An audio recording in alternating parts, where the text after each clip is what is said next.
Bapak ya, ya saya lihat makin hari pujian penyembahan kita makin menyala, makin luar biasa.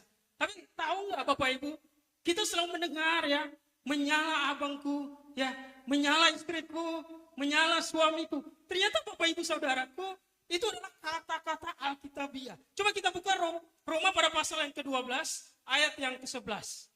Minta tolong media boleh menampilkan. Roma pada pasal yang ke-12, ayat yang ke-11. Ya, surat Roma pada pasal yang ke-12, ayat yang ke-11. Saya bacakan bagi kita, dikatakan, janganlah hendaknya kerajinanmu kendor. Biarlah apa? Rohmu menyala-nyala dan layanilah Tuhan. Jadi Bapak Ibu Saudara yang dikasihi oleh Tuhan Yesus, ternyata perkataan menyala itu adalah perkataan yang sesuai dengan kitab suci. Perkataan yang sesuai dengan Alkitab. Alkitabiah. Makanya orang-orang yang melakukan firman Tuhan. Orang-orang yang melakukan sesuatu dengan benar, Bapak Ibu Saudaraku. Orang-orang yang tujuannya tercapai dalam kehidupannya. Orang-orang yang mencapai satu pencapaian yang luar biasa. Orang-orang selalu katakan, menyala. Ya kan? Kalau dia hampir seumuran, menyala abangku. Tapi kalau umurnya di atas, menyala bapakku atau ibuku, Bapak Ibu Saudaraku. Jadi biasanya kalau akhir bulan, nyala itu agak menurun Bapak Ibu Saudara ya. Biasanya kalau akhir bulan, apalagi belum gajian Bapak Ibu Saudaraku, itu agak menurun semangatnya. Agak menurun on fire kita Bapak Ibu Saudaraku. Tetapi kita diingatkan firman Tuhan. Apapun kondisi kita tetap menyala di dalam Tuhan, amin. Apapun keadaan kita tetap rajin di dalam Tuhan. Dikatakan firman Tuhan, janganlah hendaknya kerajinanmu kendor atau menurun. Biarlah rohmu menyala-nyala dan layanilah Tuhan. Jadi Bapak Ibu Saudara yang dikasihi oleh Tuhan Yesus, kita sebagai orang percaya, baik itu kita yang melayani, bahkan juga kita yang duduk diam sebagai jemaat Tuhan. Roh kita jangan sampai turun nyalanya Bapak Ibu Saudara. Semangatnya jangan sampai menurun, tetapi semangatnya harus terus bertambah di dalam Tuhan. Mau itu awal bulan, mau itu pertengahan bulan Bapak Ibu Saudaraku, mau itu akhir bulan. Roh kita menyala-nyala. Tidak ditentukan oleh kondisi. Tidak ditentukan oleh keadaan. Tetapi roh kita menyala karena ditentukan oleh Tuhan. Amin. Makanya orang yang dalam Tuhan, mau akhir bulan, pertengahan bulan, awal bulan, semangatnya tetap sama. Semangatnya luar biasa. Amin. Kita buka kebenaran firman Tuhan hari ini, kita mulai khotbah kita. Hari ini judul khotbah kita adalah Ultimate Body Goal. Ya, Ultimate Body Goal. Kita buka dalam 1 Korintus pada pasal yang ke-6 ayat yang ke-19.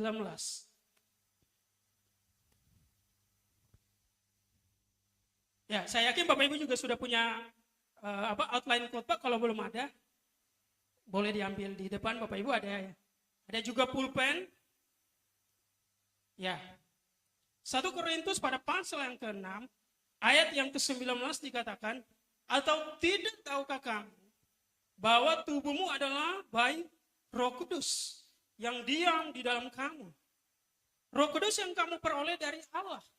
Dan bahwa kamu bukan milik kamu sendiri. Jadi Bapak Ibu Saudaraku, judul khotbah kita ada Ultimate Body Goal, artinya tujuan tubuh yang utama. Tujuan tubuh yang utama, tujuan tubuh kita orang Kristen yang paling utama. Beberapa waktu lalu saya baca berita bola. Saya baca berita bola Bapak Ibu Saudaraku, ya. Tapi tadi pagi tim kesayangan saya kalah Bapak Ibu Saudaraku. Kalahnya cukup telak, jadi nggak apa-apa, ya.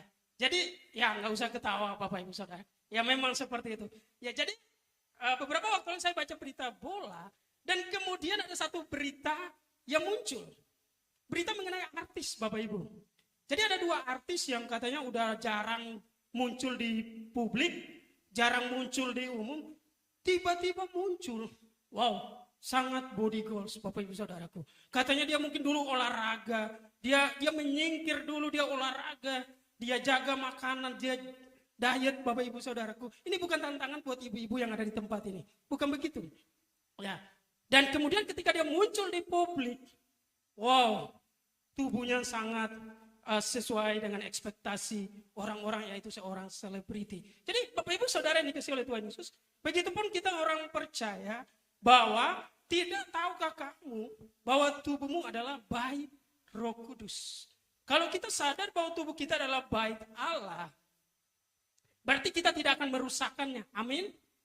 Kalau tubuh kita adalah bait suci atau baitnya Tuhan, kita tidak mau merusakkan tubuh kita. Amin. Kenapa? Karena tubuh kita digambarkan sebagai bait Allah. Yang dimana kalau tubuh kita adalah bait Allah, Bapak Ibu Saudaraku, kita harus jaga. Namanya kalau orang bait Allah atau gereja, itu orang jaga kebersihannya. Orang jaga biar di dalam AC-nya pas, ya, AC-nya dingin. Orang jaga supaya gereja itu nggak kotor tetapi bersih, Bapak Ibu Saudaraku. Bukan hanya di depan tetapi juga di belakang. Begitupun kalau tubuh kita digambarkan sebagai bait Roh Kudus, berarti kita harus menjaga tubuh kita. Kita harus menjaga tubuh kita supaya tubuh kita nggak rusak. Nah, di sini firman Tuhan katakan bahwa, coba kita buka dalam Lukas pada pasal yang kedua, ayat 52. Injil Lukas pada pasal yang kedua, ayat 52 dikatakan begini. Dan Yesus makin bertambah besar dan bertambah hikmatnya dan besarnya dan makin dikasihi oleh Allah dan manusia. Jadi tadi judul firman Tuhan kita adalah ultimate body goal atau tujuan utama dari tubuh. Tujuan utama dari tubuh kita adalah ketika kita makin bertambah besar, ketika kita makin bertambah dewasa seperti Lukas tadi, Lukas 2 ayat 52, seperti Yesus, ketika Yesus makin bertambah dewasa, Bapak Ibu Saudaraku, apa yang terjadi? Hikmatnya makin bertambah. Dia makin berhikmat. Dan ketika Yesus makin besar, makin dikasihi oleh Allah dan manusia. Orang kalau tahu tujuan tubuhnya, orang kalau tahu tujuan hidupnya, Bapak Ibu Saudaraku, ketika dia makin besar, ya, ketika dia umurnya semakin bertambah, pertumbuhannya makin bertambah, Bapak Ibu Saudaraku, hikmatnya juga harus bertambah. Supaya balance, supaya imbang, Bapak Ibu Saudaraku. Jangan sampai udah oma-oma, ya kan, tapi kelakuannya kayak ABG, Bapak Ibu Saudaraku. Jangan sampai udah oma-oma atau udah dewasa, kelakuannya kayak kids, kayak anak sekolah minggu. Itu makin bertambah besar, hikmat makin bertambah. Dan juga makin dikasihi oleh Allah dan manusia. Ini menarik.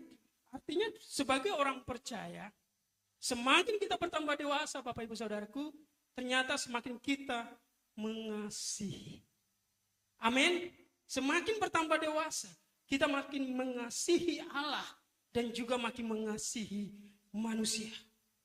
Makanya kalau kita melihat dalam kehidupan kita, jangan sampai ketika kita makin bertambah dewasa, malah kita makin bertambah tidak mengasihi. Kita bertambah dewasa, makin kita bertambah musuh, makin kita bertambah untuk tidak mengasihi orang lain, Bapak Ibu Saudaraku. Kalau kita memahami firman Tuhan ini seperti Yesus, ketika Yesus makin dewasa, dia makin dikasihi oleh Allah dan juga makin dikasihi oleh manusia. Ini yang kita pegang teguh, Bapak Ibu Saudara. Ini yang kita pegang kuat dalam kehidupan kita. Kita buka slide kita. Mulai dari slide yang pertama. Wah, apakah tulisannya kelihatan di belakangnya? Kalau nggak kelihatan, minggu depan boleh pakai kacamata, Bapak Ibu Saudara. Ya, artinya umur semakin bertambah. Dikatakan begini, pada kehidupan Yesus, kita dapat melihat kemerdekaan. Kita dapat melihat kemerdekaan. Tubuh yang merdeka dari penyakit, karena tubuhnya sehat. Jiwa yang merdeka, lantaran Yesus tidak pernah menyimpan dendam, ataupun sakit hati. Itulah mengapa Yesus bebas dari intimidasi, bebas dari keterikatan akan dosa, bebas dari luka batin, dan keterikatan lainnya. Ternyata tujuan utama tubuh kita, Bapak Ibu Saudaraku, yaitu di mana kita mengalami kemerdekaan tubuh, jiwa, dan roh. Orang kalau tubuhnya merdeka dikatakan, dia akan bebas dari penyakit, dia akan sehat. Orang kalau jiwanya merdeka, dia tidak menyimpan dendam, ataupun juga sakit hati. Makanya seperti Lukas pada pasal yang kedua ayat 52 tadi, Ketika Yesus makin bertambah dewasa, makin dikasih oleh Allah dan manusia. Kenapa? Karena Yesus tidak menyimpan dendam dan juga sakit hati. Sehingga Yesus makin dikasihi oleh Allah dan juga manusia, Bapak Ibu Saudaraku. Bapak Ibu Saudara yang dikasihi oleh Tuhan Yesus, kalau kita, ini rahasianya. Kalau kita ingin dikasihi oleh Allah dan juga kita makin dikasihi oleh manusia, dikatakan begini firman Tuhan. Karena kita nggak boleh menyimpan dendam ataupun juga sakit hati. Saya membaca sebuah penelitian, Bapak Ibu Saudara yang dikasihi oleh Tuhan Yesus. Sebuah penelitian mengatakan begini. Ini penelitian yang berkaitan dengan hal rohani. Berkaitan dengan doa. Orang kalau melakukan doa secara rutin, kurang lebih 8 minggu. Berarti berapa bulan? 2 ya? 2 bulan Bapak Ibu Saudara ya. Orang kalau melakukan doa selama 2 bulan, secara terus-menerus, minimal 1 hari, hanya cukup 12 menit Bapak Ibu Saudara. 12 menit, nggak lama Bapak Ibu Saudara ya. Kita doa, 2 lagu pujian penyembahan, 2 lagu penyembahan kayaknya 12 menit bisa lewat. Orang kalau melakukan itu konsisten selama 8 minggu atau 2 bulan, maka yang 1 hari cuma 12 menit. Ini dengar baik, 12 menit. Dan kalau dia melakukan itu secara terus-menerus, maka dia akan bebas dari sakit hati. Dia tidak akan menyimpan dendam, atau juga dia tidak akan terikat dengan intimidasi. Dia bebas dari keterikatan dosa dan juga bebas dari luka batin. Berarti doa itu punya kuasa, amin. Ya, kan ada lagunya ya. Doa itu punya kekuatan. Doa itu punya kuasa yang luar biasa, Bapak Ibu Saudaraku. Minimal 1 hari 12 menit. Kita kalau main TikTok bisa lebih dari 12 menit, Bapak Ibu Saudara ya. Ya, enggak usah saling lihat-lihatin, enggak usah saling tunjuk-tunjuk ya. Semua di sini main TikTok ya, mau anak muda, mau orang dewasa, Bapak Ibu Saudaraku. Kalau kita buat konten kayaknya 12 menit lewat lah. Setengah jam Bapak Ibu Saudara ya. Minimal kalau mau buat konten begitu. Jadi doa cuma 12 menit. 1 hari.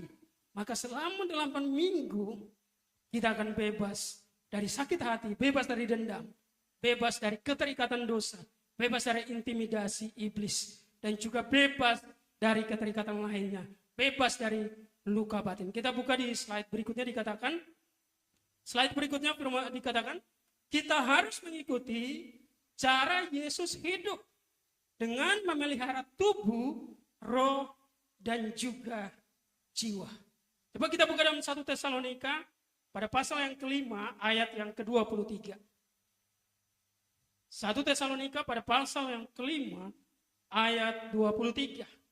Dikatakan begini, semoga Allah damai sejahtera menguduskan kamu seluruhnya, dan semoga roh, jiwa, dan tubuhmu terpelihara sempurna dengan tak bercacat pada kedatangan Yesus Kristus, Tuhan kita. Jadi Bapak Ibu Saudaraku, kalau kita waktu sekolah, ya anak-anak sekolah katakan, tubuh kita itu ada dinamakan apa? Trikotomi. Ini benar-benar adik-adik sekolah di sini, ya tubuh, jiwa, roh. Atau mungkin pelajarannya belum nyampe ya. Ya, ada namanya trikotomi. Dalam tubuh manusia, Bapak Ibu Saudaraku. Itu namanya tubuh, jiwa, dan roh. Nah, kita harus berusaha sebisa mungkin supaya tubuh kita sehat, ya, supaya roh kita sehat, supaya jiwa kita sehat, Bapak Ibu Saudaraku. Jadi, trikotomi tubuh ini kita harus menjaganya supaya sehat. Seperti firman Tuhan katakan, semoga Allah damai sejahtera menguduskan kamu seluruhnya, dan semoga roh, jiwa, dan tubuhmu terpelihara sempurna. Jadi roh berbicara mengenai hal-hal rohani kita Bapak Ibu Saudaraku. Jiwa berbicara mengenai perasaan kita. Berbicara mengenai pikiran kita. Makanya firman Tuhan katakan bahwa kalau kita mau berubah, berubahlah oleh pembaharuan budimu. Dimulai dari pikiran kita Bapak Ibu Saudaraku. Ternyata apa yang kita lakukan dalam kehidupan kita? Kita itu sebenarnya disetir oleh pikiran kita. Kita itu didrive oleh pikiran kita untuk kita mau melakukan sesuatu. Makanya kalau pikiran kita adalah pikiran yang lama, Pikiran kita adalah pikiran daging, Bapak Ibu Saudaraku. Pikiran kita adalah pikiran duniawi. Itu kita akan melakukan hal-hal duniawi. Tetapi kalau pikiran kita adalah pikiran yang rohani, ya, pikiran yang rohani, jiwa kita adalah jiwa yang rohani. Roh kita adalah roh yang rohani, Bapak Ibu Saudara. Tubuh kita persembahkan untuk Tuhan. Maka apapun yang kita lakukan untuk kemuliaan nama Tuhan. Makanya seperti 1 Korintus pada pasal yang ke-6 ayat 19 tadi.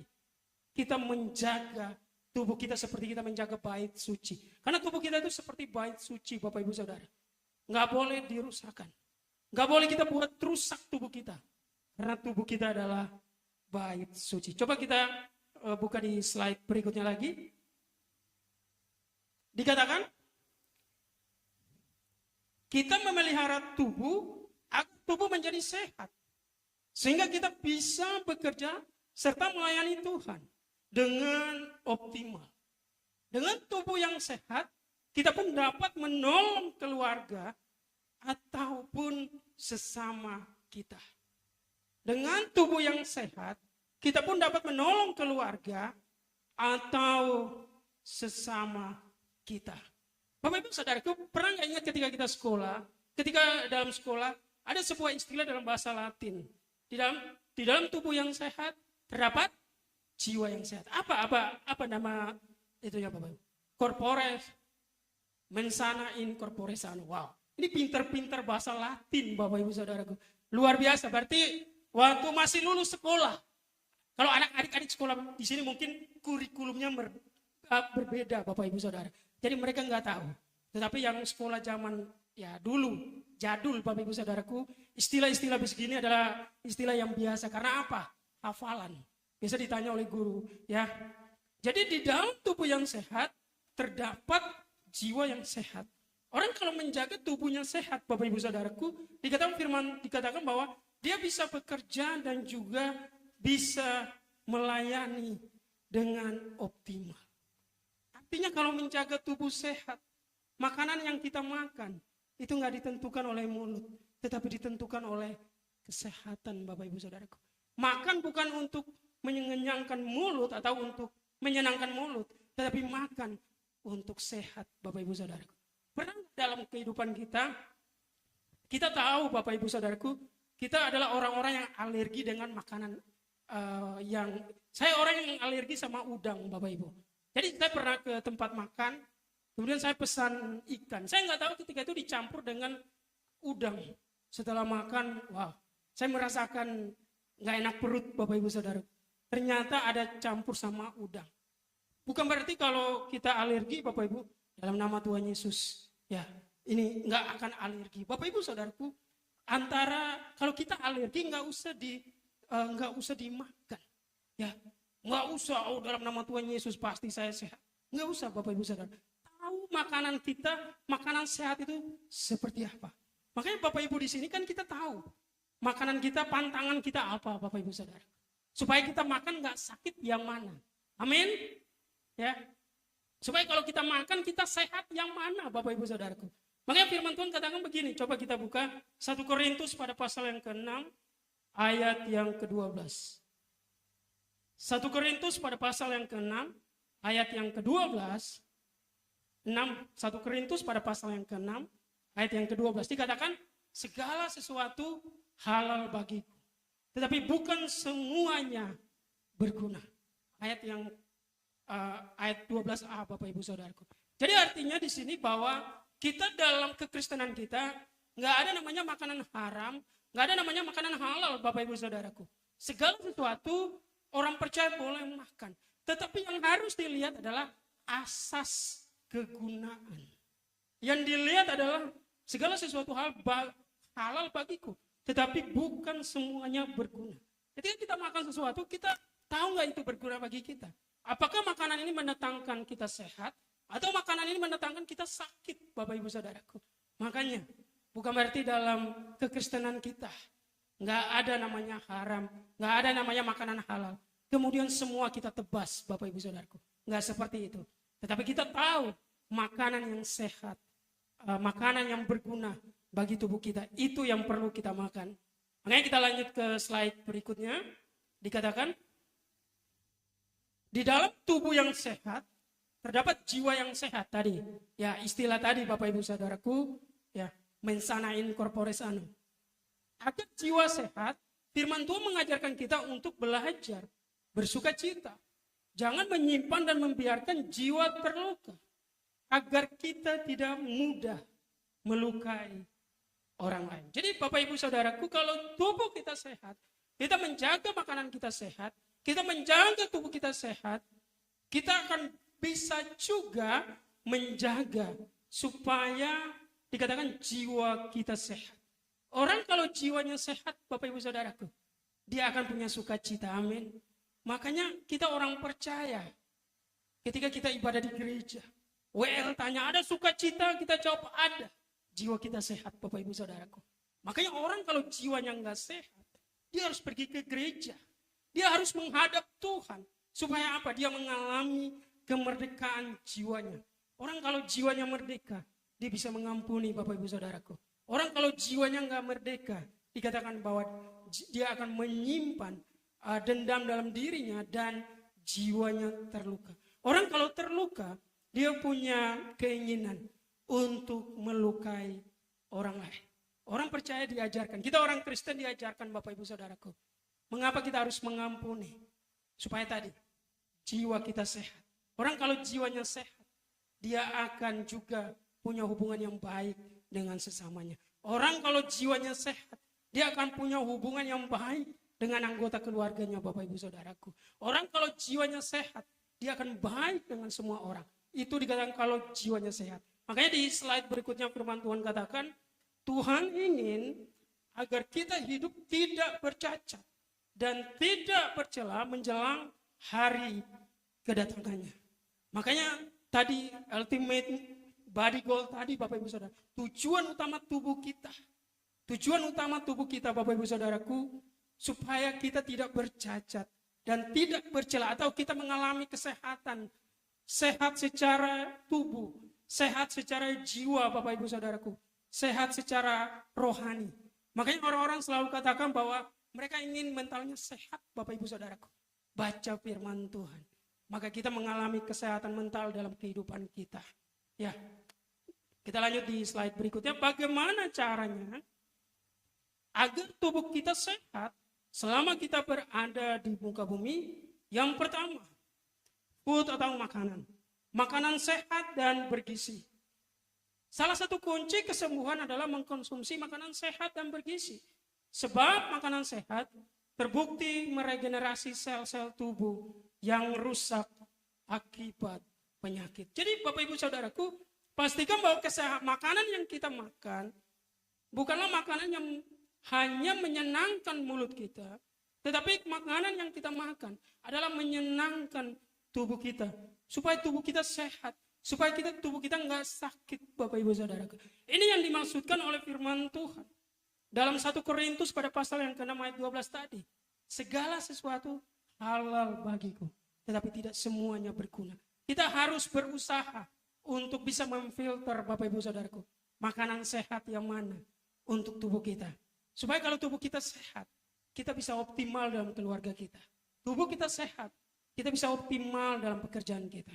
Tubuh kita sehat, kita bisa optimal juga dalam melayani pekerjaan Tuhan. Di slide berikutnya firman Tuhan katakan, jika kita sehat, kita dapat memuji Tuhan, bekerja dan melayani dengan bebas, tidak terbelenggu sakit penyakit. Dan juga dikatakan bahwa di bagian C dikatakan, mulut kita adalah sumber kesehatan atau penyakit kita. Jadi Bapak Ibu Saudaraku, ya, semua makanan dalam tubuh kita itu berasal dari mulut kita. Semua perkataan yang keluar, omongan kita itu keluar dari mulut kita. Pastikan bahwa setiap makanan yang masuk ke tubuh kita adalah makanan yang sehat. Amin. Pastikan juga bahwa setiap perkataan yang keluar dari mulut kita adalah perkataan yang membangun, bukan perkataan yang meruntuhkan, Bapak Ibu Saudaraku. Makanya dikatakan mulut kita adalah sumber kesehatan. Baik itu kesehatan secara fisik atau juga kesehatan secara psikis atau kejiwaan atau penyakit kita. Makanya sebagai orang percaya, segala sesuatu memang halal bagi kita. Ya, tetapi tidak semuanya berguna. Dan kitab Korintus, Bapak Ibu Saudaraku, khusus mengenai makanan. Para murid-murid itu mereka bersidang. Murid-murid Yesus, mereka bersidang secara khusus. Apakah orang-orang Kristen di luar orang Yahudi, apakah mereka mengikuti adat istiadat halal haramnya Yahudi? Tetapi mereka memutuskan bahwa orang-orang Kristen non-Yahudi nggak harus mengikuti haram dan halalnya orang Yahudi. Yang penting dia menjaga mulutnya. Yang penting dia tidak memakan makanan berhala. Yang penting dia memakan makanan yang berguna bagi dirinya. Jadi soal makanan, Bapak Ibu Saudaraku, itu diurus oleh para murid Yesus. Soal makanan. Artinya Tuhan mau supaya orang Kristen itu sehat, amin. Kalau Tuhan saja mau kita sehat, berarti kita pun juga mendorong diri kita supaya kita juga sehat, Bapak Ibu Saudaraku. Kalau memang ada makanan yang gak boleh kita makan, ada pantangan, ada makanan yang ketika kita makan mendatangkan kesehatan kita terganggu, Bapak Ibu Saudara. Mari masih banyak makanan yang lain yang sehat. Supaya apa? Supaya kita sehat. Kalau kita sehat, pekerjaan kita pun Tuhan berkati. Kalau kita sehat, Bapak Ibu Saudaraku, pelayanan kita pun lancar, keluarga kita pun luar biasa. Kenapa? Kita sehat, kita punya kesempatan untuk bisa mengusahakan banyak hal. Di slide berikutnya firman Tuhan dikatakan bahwa supaya kita sehat, yang pertama tadi berkaitan dengan makanan. Makanan bergizi, Bapak Ibu Saudaraku. Yang kedua, supaya kita sehat, dikatakan bahwa kita melakukan exercise atau olahraga rutin setiap hari. Dalam 1 Timotius pada pasal yang keempat, ayat yang ke-8, olahraga atau latihan badani meskipun terbatas, tetapi berguna untuk menunjang kehidupan kita selama di dunia. Coba kita buka dalam 1 Timotius pada pasal yang keempat, ayat yang ke-8. Surat 1 Timotius pada pasal yang keempat, ayat yang ke-8. Dikatakan begini, latihan badani terbatas gunanya. Tetapi ibadah itu berguna dalam segala hal. Karena mengandung janji, baik untuk hidup ini maupun untuk hidup yang akan datang. Artinya Bapak Ibu Saudaraku ingat baik, latihan badani terbatas gunanya. Coba kita balik ke slide kita. Dikatakan begini, olahraga atau latihan badani meskipun terbatas tetapi berguna untuk menunjang kehidupan kita selama di dunia. Makanya Bapak Ibu Saudaraku sebenarnya firman Tuhan mendorong kita untuk kita pun punya waktu berolahraga. Saya dalam pelayanan Bapak Ibu kalau dalam seminggu ya walaupun udah nggak kuat-kuat lagi untuk olahraga, saya tetap melakukan olahraga. Tapi beberapa minggu ini absen Bapak Ibu Saudaraku karena ada beberapa kegiatan. Tapi sangat terasa kalau misalnya kita jalan pagi, kita olahraga kita jalan, nggak usah lari dulu, nanti bisa cedera Bapak Ibu Saudara. Kalau belum biasa lari, jalan dulu ya, jalan santai, jalan pagi. Kalau kita melakukannya terus-menerus, dan ketika kita masuk ke fase beraktivitas, tubuh kita akan terasa ringan Bapak Ibu Saudaraku. Itu terasa. Dibandingkan kurang lebih dalam 1 bulan, kita nggak olahraga, kita nggak lari pagi, atau kita nggak jalan sore atau jalan pagi. Itu akan terasa perbedaannya. Makanya sebenarnya firman Tuhan juga mendorong kita supaya kita bisa melakukan namanya latihan badani. Jadi latihan badani untuk kesehatan tubuh kita. Firman Tuhan untuk kesehatan jiwa kita. Untuk kesehatan rohani kita Bapak Ibu Saudaraku. Supaya jiwa kita sehat, kita mengampuni orang lain. Makanya di dalam kekristenan Bapak Ibu Saudara, seperti 1 Korintus tadi dikatakan bahwa Allah mau kita memelihara tubuh kita. Allah mau kita terpelihara sempurna tubuh, jiwa, roh. Tubuh sehat, olahraga, jaga pola makan. Jiwa sehat, mengampuni Bapak Ibu Saudaraku. Roh sehat, baca firman Tuhan. kita berdoa supaya apa? Supaya tubuh, roh, dan jiwa kita terpelihara sempurna di hadapan Tuhan. Makanya firman Tuhan yang sangat luar biasa hari ini, ya, tujuan utama tubuh kita supaya tubuh, jiwa, roh kita sehat. Kita berolahraga itu bagus, itu luar biasa. Kita baca firman Tuhan untuk kesehatan rohani kita. Kita doa untuk kesehatan rohani kita. Ya, untuk jiwa kita mengampuni, kita nggak dendam, kita nggak menyimpan sakit hati, luka batin, Bapak Ibu Saudaraku. Supaya apa?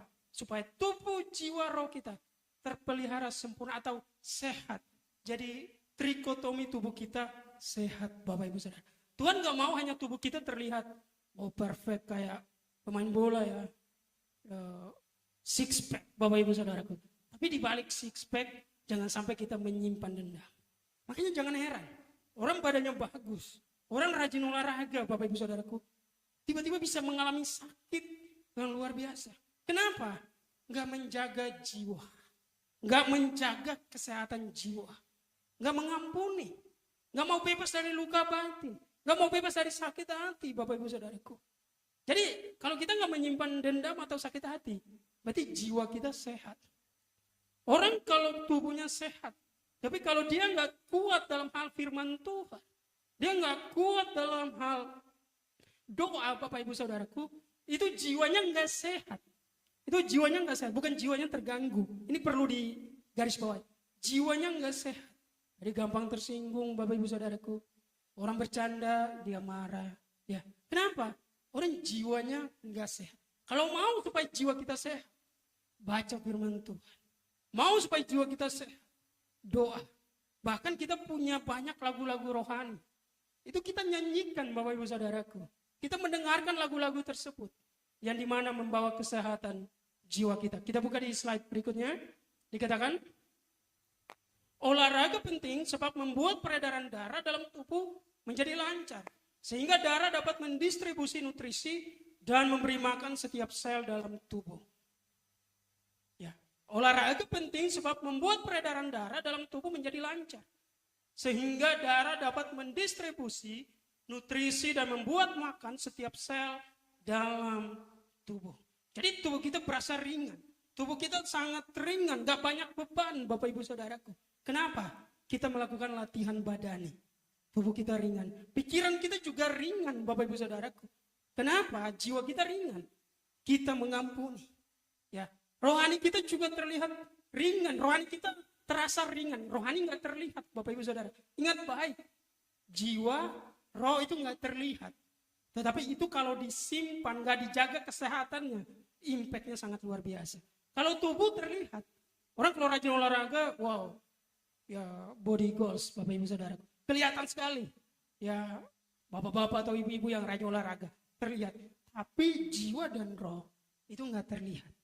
Itu akan terlihat di saat kita bisa mengalami sakit. Dan sakitnya gak bisa didiagnosa, Bapak Ibu Saudaraku. Kenapa? Orang kalau mengalami luka batin, itu nggak bisa didiagnosa sama dokter. Itu hanya bisa disembuhkan ketika kita bisa mengampuni. Supaya jiwa kita sehat. Kita buka lagi di slide berikutnya dikatakan, ya, jadi yang pertama supaya tubuh kita sehat. Yang pertama tadi kita menjaga makanan. Yang kedua, ya kita berolahraga. Yang ketiga kita rest atau beristirahat dengan cukup. Tubuh manusia perlu istirahat.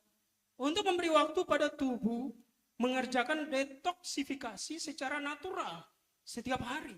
Sehingga kita mampu bangun dalam keadaan segar di pagi hari. Jadi Bapak Ibu Saudaraku, ada sebuah kesaksian bahwa ketika saya menyetir mobil, ya mata sudah terasa gak kuat, Bapak Ibu Saudara. Mata udah berasa harus istirahat.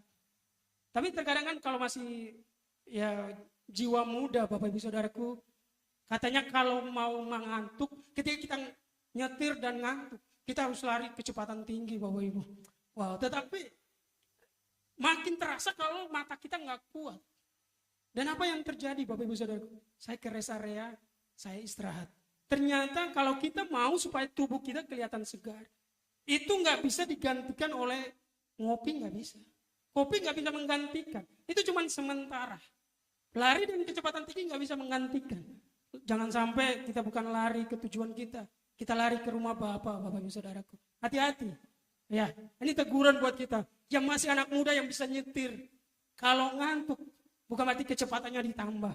Tetapi kecepatannya diturunkan dan kita ke tempat rest area untuk istirahat. Karena kalau kita istirahatnya cukup, dikatakan bahwa kita bangun dalam keadaan segar di pagi hari. Bapak Ibu Saudaraku, ternyata Tuhan mau supaya tubuh kita sehat. Amin.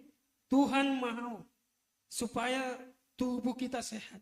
Tuhan mau supaya jiwa kita sehat. Tuhan mau supaya rohani kita sehat. Kita sudah dapat rahasianya Bapak Ibu Saudaraku. Supaya rohani kita sehat. Kita nyanyi di gereja, kita nyanyi di rumah. Lagu-lagu rohani. Supaya ya jiwa kita sehat. Supaya jiwa kita sehat, kita bisa mengampuni Bapak Ibu Saudaraku. Kita mau mengampuni. Supaya tubuh kita sehat. Kita mau berolahraga. Dan kita akan mengalami namanya kesehatan tubuh, jiwa, dan juga roh. Nah kalau tubuh, jiwa, roh itu sehat Bapak Ibu Saudaraku, dikatakan di slide berikutnya. Sebentar lagi khotbah saya selesai Bapak Ibu. Dikatakan di slide berikutnya, kebahagiaan atau rasa bahagia akan membuat tubuh mengeluarkan hormon baik. Di antaranya hormon endorfin atau penahan rasa sakit alami. Hormon oksitosin atau hormon cinta yang mempengaruhi emosi dalam interaksi sosial. Hormon serotonin membuat perasaan menjadi stabil dan bahagia. Dan hormon dopamin memberi rasa senang dan puas. Keempat hormon ini mempengaruhi kesehatan emosi seseorang. Jadi Bapak Ibu Saudaraku, kalau tubuh kita sehat, kalau jiwa kita sehat, kalau rohani kita sehat, dikatakan kita bebas dari stress free. Do not stress. Bebaskan diri dari stres, Bapak Ibu Saudaraku. Bebaskan diri dari stres. Dikatakan mempengaruhi kesehatan. Ini yang tulisan warna merah nggak kelihatan dari belakang. Mempengaruhi kesehatan. Dicatat Bapak Ibu Saudara. Jadi kalau tubuh kita sehat, jiwa kita sehat, rohani kita sehat, roh kita sehat, kita akan bebas dari stres, Bapak Ibu Saudara yang dikasih oleh Tuhan Yesus. Orang kalau bebas dari stres, dia kalau melakukan sesuatu, dia fokus. Orang kalau bebas dari stres, dia kalau melakukan aktivitas, Bapak Ibu Saudaraku, dia nggak terburu-buru. Dia melakukan sesuatu dengan terukur. Kenapa? Dia nggak mengalami stres dalam kehidupannya. Dan kalau kita olahraganya cukup, kita bisa mengampuni. Kita bisa berdoa dan baca firman.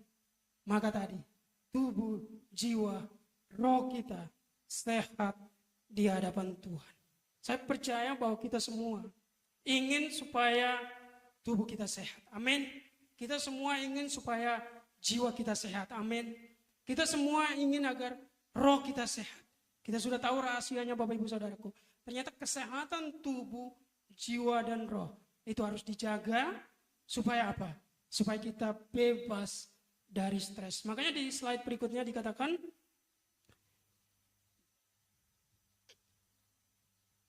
stres membuat kita mengalami keletihan atau lelah dan loyo sehingga rentan untuk terkena penyakit psikosomatik atau keluhan fisik yang dipengaruhi oleh pikiran dan emosi. Seperti kejiwaan, pencernaan, jantung, pusing, dan lainnya. Jadi Bapak Ibu Saudara yang dikasih oleh Tuhan Yesus, orang kalau dia mengalami gangguan tubuh, dia mengalami gangguan jiwa, atau dia mengalami gangguan roh, Bapak Ibu Saudara, itu akan mengakibatkan namanya stres.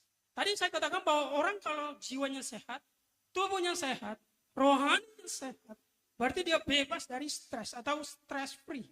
Tetapi seandainya kalau dia mengalami, dia sakit, salah satu sakit dalam kejiwaan, sakit pikiran atau dalam kejiwaan, sakit rohani, roh Bapak Ibu Saudaraku, sakit dalam tubuhnya dikatakan, dia akan mengalami keletihan dan rentan untuk terkena penyakit psikosomatik atau keluhan fisik yang dipengaruhi oleh pikiran dan emosi. Makanya jangan heran, orang kalau badannya bagus, orang kalau secara kesehatan bagus, badannya bagus, tetapi dia bisa sakit. Kenapa?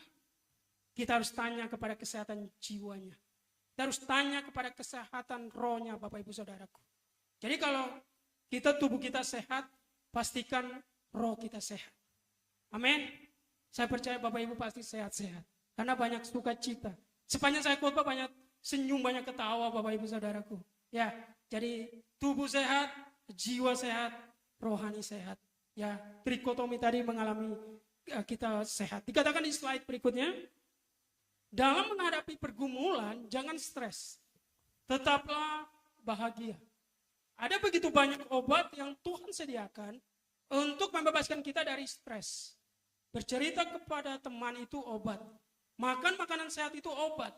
Mengasihi tanpa syarat itu obat. Berbagi cerita kepada orang itu obat. Gunakan semua penyediaan Allah yang dapat menjadi obat dan membantu kita menjalani hidup sehat. Jadi Bapak Ibu Saudara yang dikasih oleh Tuhan Yesus, pernah nggak dalam kehidupan kita menyadari begini? Di rumah kita punya kopi, ya. Kita punya stok kopi di rumah. Kalau hanya mau ngopi di rumah bisa. Tetapi tahu nggak Bapak Ibu, orang bisa mengeluarkan uang dalam jumlah banyak. Mereka mau nongkrong di kafe, bertemu dengan temannya, untuk bercerita, untuk sharing Bapak Ibu Saudara. Kenapa? Ternyata bercerita kepada teman itu obat. Jadi bukan soal kopinya yang mahal di kafe, tetapi soal ceritanya Bapak Ibu Saudaraku. Makanya kalau ada orang-orang yang mau mendengar curhatan kita, ada orang-orang yang mau mendengarkan cerita kita, orang rela menyediakan tempat yang terbaik supaya bisa bercerita. Karena di situ dikatakan bercerita kepada teman itu obat. Makan makanan sehat itu obat. Mengasihi tanpa syarat itu adalah obat. Yesus mengasihi kita tanpa syarat, Bapak Ibu Saudaraku. Makanya kita pun mengasihi tanpa syarat. Amin.